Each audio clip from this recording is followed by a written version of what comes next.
Important current affairs देखते हैं 1 मई 2025 का वैदाब की पाठशाला द्वारा। पहला प्रश्न है पीएम एस यूएसएच यानी पीएम ऊषा के तहत मेरू पर 2 दिवसीय राष्ट्रीय कार्यशाला का उद्घाटन डॉक्टर सुकांत मजूमदार द्वारा कहा किया गया। डॉक्टर सुकांत मजूमदार द्वारा कहा किया गया था कि इसमें पीएम ऊषा के तहत मेरू पर 2 दिवसीय राष्ट्रीय कार्यशाला का उद्घाटन डॉक्टर सुकांत मजूमदार द्वारा कहा किया गया था। ए नई दिल्ली में, बी मुंबई में, सी हैदराबाद में या डी बेंगलुरु में। कहा किया गया था? ये किया गया था ये नई दिल्ली में। ठीक है। पीएम ऊषा पहल के तहत बहु विषयक शिक्षा और अनुसंधान विश्वविद्यालय ने MERU यानी मेरू इसको मेरू नाम दिया है पर 2 दिवसीय राष्ट्रीय कार्यशाला का उद्घाटन नई दिल्ली में डॉक्टर सुकांत मजूमदार किसने किया? सुकांत मजूमदार ने किया। शिक्षा मंत्रालय द्वारा शुरू की गई यह केंद्र प्रायोजित योजना उच्च शिक्षा की गुणवत्ता को बढ़ाने पर केंद्रित है, खासकर राज्य द्वारा संचालित संस्थानों में। नई दिल्ली प्रमुख नीति स्तरीय योजनाओं के लिए राजधानी और केंद्र होने के नाते अक्सर इस तरह की राष्ट्रीय स्तरीय शैक्षिक और प्रशासनिक कार्यशालाओं की मेजबानी करती है। कार्यशाला का उद्देश्य भारत में बहुविषयक अनुसंधान और शिक्षा के मानकों को बढ़ाने के लिए संवाद को बढ़ावा देना और रणनीतियों को साझा करना है।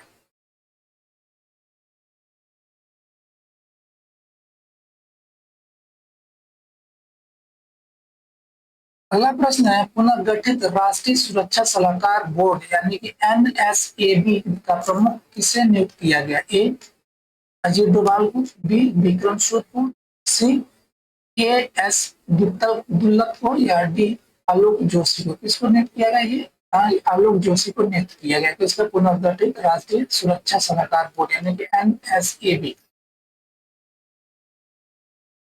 रिसर्च एंड एनालिसिस विंग यानी कि RNW के पूर्व प्रमुख आलोक जोशी को नए सिरे से गठित राष्ट्रीय सुरक्षा सलाहकार बोर्ड यानी NSAB का नया अध्यक्ष नियुक्त किया गया है।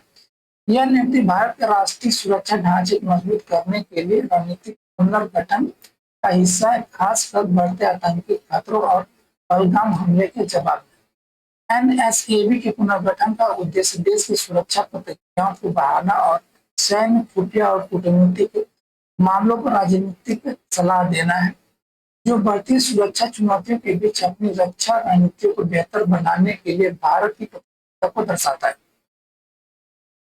अगला प्रश्न है किस कंपनी ने संयुक्त राज्य अमेरिका में AI चिप विनिर्माण स्थापित करने के लिए $500 बिलियन के निवेश की घोषणा की? ए इंटेल ने, बी AMD ने, सी एनवीडिया ने या डी क्वालकॉम ने। और किसने किया ये $500 बिलियन निवेश करने की घोषणा? किसने किया? किसने AI के संयुक्त राज्य अमेरिका में किसने AI चिप के निर्माण स्थापित करने?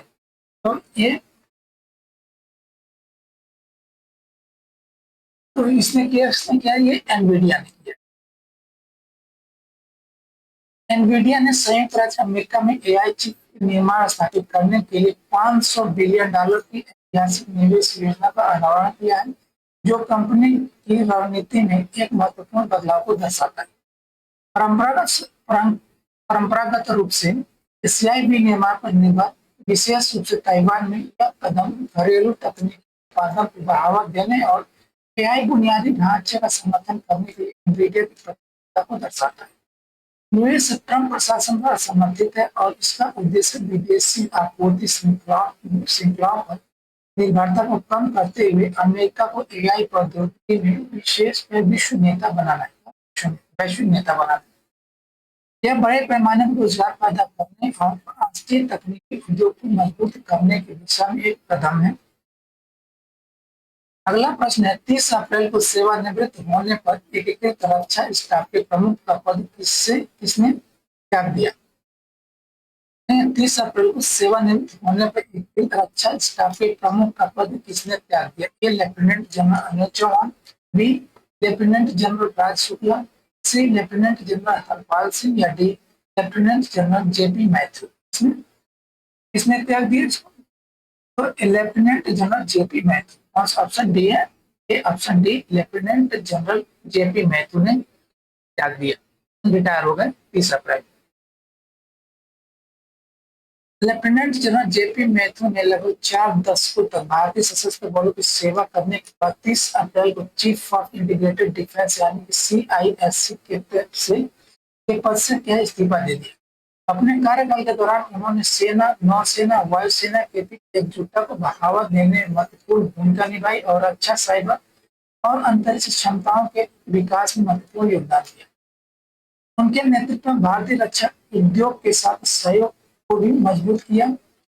उनकी अनुकरणीय सेवा और स्मारक सम्मान में उन्हें परम विशिष्ट सेवा पदक सहित प्रतिष्ठित सम्मान से सम्मानित किया गया। उनकी सेवानिवृत्ति एक अत्यधिक प्रभावशाली सैन्य करियर का समापन है। अगला प्रश्न है, सरकार के आगामी डिपो दर्पण पोर्टल का प्राथमिक उद्देश्य क्या है? इसका डिपो दर्पण पोर्टल का प्राथमिक उद्देश्य क्या है? इसमें ए खाद्य सुरक्षा बढ़ाएं, बी डिजिटल साक्षरता बढ़ाएं, सी ई कॉमर्स को बढ़ावा दें या डी खुदरा मूल्य निर्धारण को नियमित करें। क्या है इसका उद्देश्य? तो इसका उद्देश्य खाद्य भंडारण डिपो के लिए क्या, खाद्य भंडारण के लिए खाद्य सुरक्षा बढ़ाएं।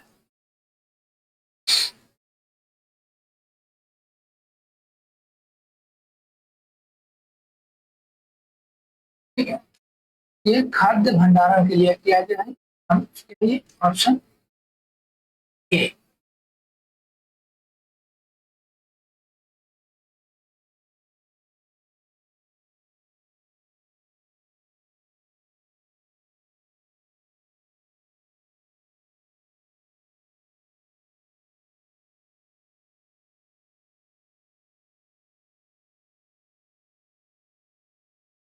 सरकार द्वारा खाद्य भंडारण डिपो के लिए वास्तविक समय निगरानी प्रणाली के रूप में डिपो दर्पण पोर्टल शुरू किया जा रहा है। किसने?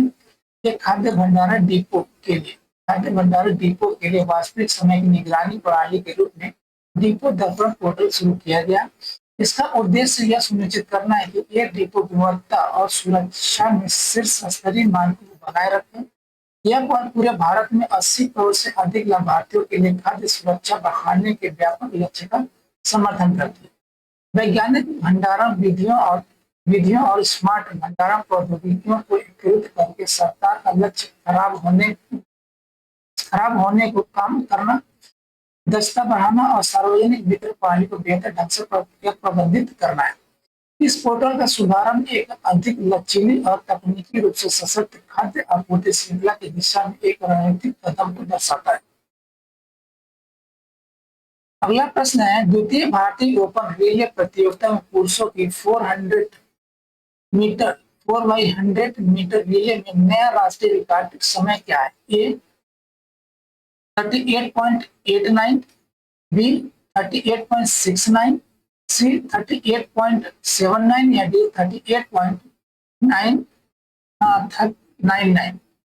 क्या है इसका तो रिकॉर्ड? कितना है इसका?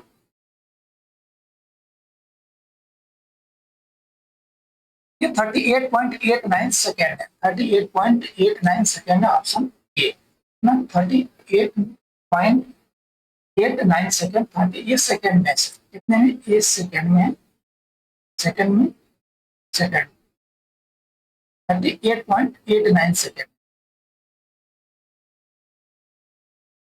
चंडीगढ़ में आयोजित दूसरे भारतीय ओपन रिले प्रतियोगिता में पुरुषों की 400 रिले टीम, जिसमें गुरविंदर सिंह, अनिमेश कुजूरू, मरिकांत उबालीधर और अमलान बोरगोहेन शामिल थे। कौन सा? अमलान बोरगोहेन शामिल थे। ने 38.69 सेकेंड समय के साथ ये नया रिकॉर्ड बनाया है। पहले ठीक है, ये गलत कर दिया हमने।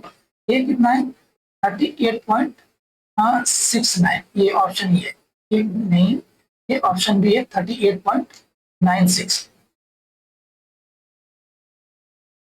इस शानदार प्रदर्शन में एशियन के पिछले रिकॉर्ड कितना, पिछले रिकॉर्ड बता दिया तो 38.89 सेकंड के पिछले रिकॉर्ड को तोड़ दिया। तो दिल्ली में आयोजित 2010 के राष्ट्रमंडल खेलों के बाद के समय राष्ट्रमंडल खेलों के बाद से कायम था। ठीक है, यह उपलब्धि भारतीय स्प्रिंटिंग की महत्वपूर्ण प्रगति को दर्शाता है और राष्ट्रीय एथलेटिक्स में रिले स्पर्धा की बढ़ती प्रतिबद्धता को रेखांकित करती है, प्रतिस्पर्धा को रेखांकित करती है। ऐसी उपलब्धि भविष्य के एथलीटों के लिए प्रेरणा का काम करते हैं और भारत की ट्रैक और फील्ड विरासत में योगदान देते हैं। अगला प्रश्न है, गुजरात स्थापना दिवस किस तारीख को मनाया जाता है? ए 30 अप्रैल को, बी 1 मई को, सी 5 मई को, या डी 1 जून को। कब मनाया जाता है? ये 1 मई को गुजरात स्थापना दिवस मनाया जाता है।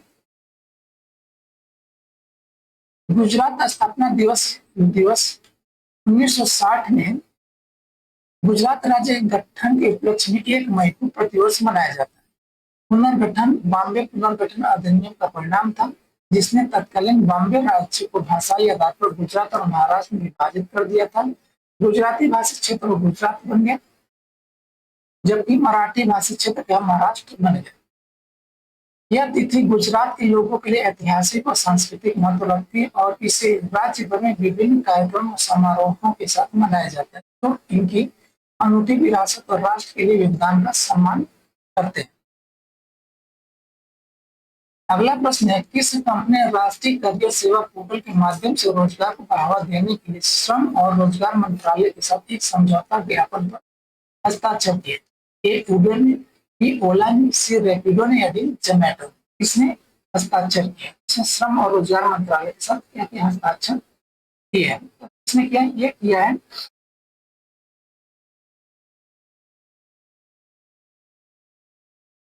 ये रैपिडो ने। इसमें ये रैपिडो। श्रम और एवं रोजगार मंत्रालय ने national career service (NCS) portal के माध्यम से लॉजिस्टिक और परिवहन क्षेत्र में रोजगार अवसर को बढ़ाने के लिए रैपिडो के साथ समझौता ज्ञापन यानी कि MOU पर हस्ताक्षर करके भागीदारी की है। इस सहयोग का उद्देश्य अगले 1 से 2 वर्षों में 50 लाख से अधिक आजीविका के अवसर पैदा करना है। इस पहल का उद्देश्य फोकस समावेशी भर्ती, विशेष रूप से युवाओं और महिलाओं को लचीली कार्य भूमिकाएं अपनाने के लिए प्रोत्साहित करना है। रैपिडो NCS प्लेटफॉर्म पर bike, taxi driver, auto rickshaw operator और कैब ड्राइवर जैसी भूमिका के लिए नौकरियों के अवसर उपलब्ध करेगा, जिससे नौकरी खोजने की प्रक्रिया अधिक सुलभ हो जाएगी।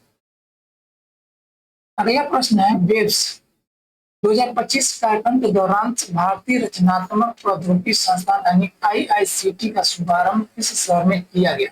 ए बेंगलुरु में, बी हैदराबाद में, सी मुंबई में, या डी पुणे में। कहाँ पे ये किया गया है? इसका उद्घाटन किया गया मुंबई में। कहाँ पे ये इसका शुभारंभ किया गया? मुंबई में। केंद्रीय सूचना एवं प्रसारण मंत्री अश्विनी वैष्णव, कौन ये? अश्विनी वैष्णव ने वेब्स 2025 कार्यक्रम के दौरान मुंबई में भारतीय रचनात्मक प्रौद्योगिकी संस्थान IICT का आधिकारिक तौर पर शुभारंभ किया।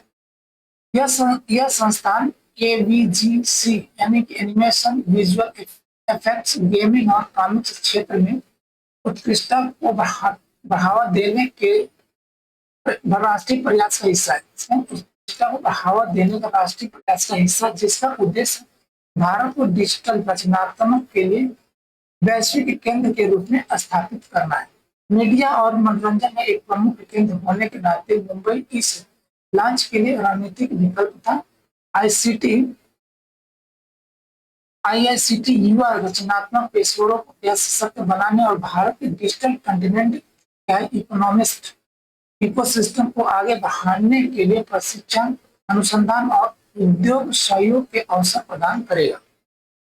अगला प्रश्न है, अंतर्राष्ट्रीय मजदूर दिवस, जिसे मई दिवस के नाम से भी जाना जाता है, प्रतिवर्ष किस तिथि को मनाया जाता है? ए 28 अप्रैल को, बी 5 मई को, सी 30 अप्रैल को, या डी 1 मई को। कब मनाया जाता है? ये 1 मई को मनाया जाता है ये मजदूर दिवस, अंतर्राष्ट्रीय मजदूर दिवस।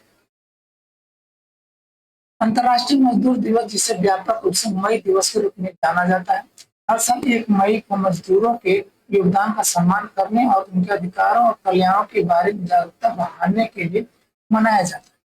इस उत्सव की जड़ें मजदूर संघ के आंदोलनों से जुड़ी है, जो उचित काम के घंटे और बेहतर परिस्थितियों की वकालत करते हैं। पहला मजदूर दिवस परेड 1882 में न्यूयॉर्क शहर में आयोजित किया गया था, जिसने बाद में मजदूरों को मान्यता देने और उनका समर्थन करने के वैश्विक प्रयासों को प्रभावित किया। भारत में इसे कामगार दिवस या अंतर्राष्ट्रीय श्रमिक दिवस जैसे विभिन्न नामों से जाना जाता है और मजदूरों के अधिकारों का समर्थन करने वाली रैलियों, जागरूकता अभियानों और सार्वजनिक समारोहों द्वारा चिन्हित किया जाता है। अगला प्रश्न है, कौन सा देश माउंट एवरेस्ट पर चढ़ने के परमिट को केवल अनुभवी पर्वतारोहियों तक सीमित करने के एक नया कानून ला रहा है? ए भूटान, बी नेपाल, सी भारत या डी चीन? कौन है? तो यह है नेपाल। कौन सी? ये नेपाल है जो अनुभवी पर्वतों को सीमित करने के लिए एक नया कानून ला रहा है। इसके लिए माउंट एवरेस्ट पर चढ़ने के परमिट को केवल अनुभवी पर्वतारोहियों के। नेपाल माउंट एवरेस्ट पर केवल उन पर्वतारोहियों तक पहुंच को सीमित करने के लिए एक नया मसौदा कानून पेश कर रहा है, जिन्हें 7,000 मीटर से अधिक ऊंचाई चोटी पर चढ़ने का पूर्व अनुभव है। यह कदम दुनिया के सबसे ऊंचे पर्वत पर भीड़ भाड़, बढ़ती मौतों और पर्यावरण संरक्षण के बढ़ते मुद्दों को संबोधित करने के लिए देश के व्यापक प्रयास का हिस्सा है। यह सुनिश्चित करके कि केवल अनुभवी पर्वतारोही एवरेस्ट पर चढ़ने का प्रयास करें, नेपाल का लक्ष्य सुरक्षा मानकों में सुधार करना और अधिक टिकाऊ अभियान प्रथाओं को बढ़ावा देना है।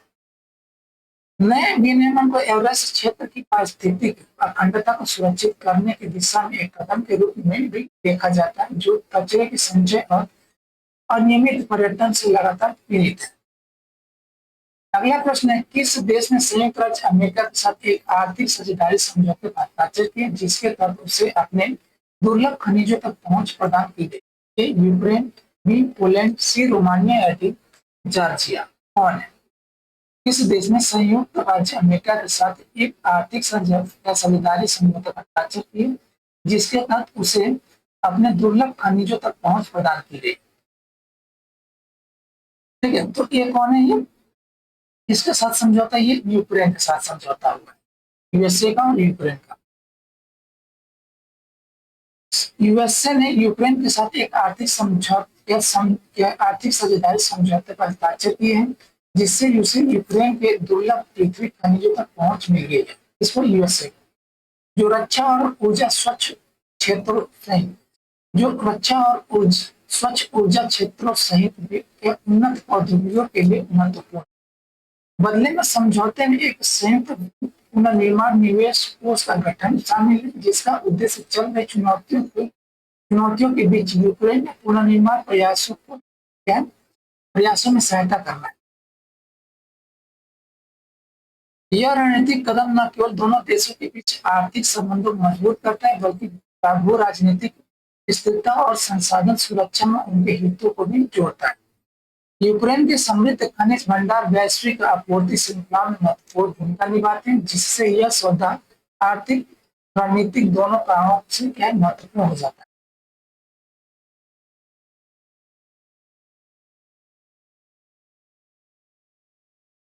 इंपॉर्टेंट डे देख लेते हैं मई का। 1 मई को मनाया जाता है क्या है? अंतर्राष्ट्रीय मजदूर दिवस या मई दिवस 1 मई को मनाया जाता है। 1 मई को क्या है? महाराष्ट्र दिवस मनाया जाता है। 1 मई को गुजरात दिवस भी मनाया जाता है। क्या है? 1 मई को 1960 को क्या हुआ था? इनका पुनर्गठन हुआ था, महाराष्ट्र और गुजरात का।